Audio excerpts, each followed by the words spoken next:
అక్కడ రేవంత్ రెడ్డికి ప్రాధాన్యత ఇచ్చి రేవంత్ రెడ్డిని మీరు మంత్రివర్గాన్ని కూర్చుకోండి, మీకు ఎవరెవరు నచ్చుతారు, ఎవరెవరితో మీరు కలిసి పనిచేయగలరు, మనం ప్రజలకి చాలా వాగ్దానాలు చేసినాము, ఒక పెద్ద అభయహస్తం ఉన్నది, దాన్ని అమలు చేయాలన్నప్పుడు మీకు సమర్థులైన మంత్రులు అవసరము అని చెప్పి అవకాశం ఇస్తే ఆయన ఏం చేసినాడు, ఎన్నడూ తెలంగాణ ఉద్యమంతో సంబంధం లేదు,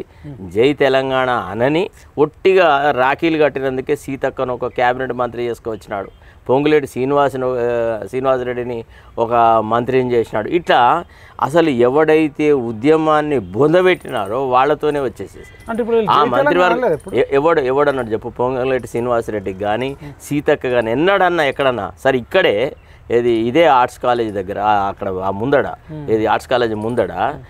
ఇదే నాగంజనార్దన్ రెడ్డి, సీతక్క, తర్వాత మన తన ఎవరు మన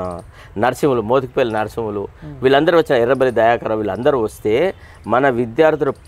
పల్ల కొడుతుంటే సార్ నేనే నా బండి మీద సీతక్కను నరసింహులను తర్వాత వీళ్ళని వాళ్ళని తప్పించి ఆ విద్యార్థులు కొట్టకుండా కాపాడి వాళ్ళని నా కార్లో తీసుకొని పోయి వయా తర్రాక నుంచి పోయి తెలుగుదేశం పార్టీ లెజిస్లేటర్ ఆఫీస్ దగ్గర డ్రాప్ చేసిన.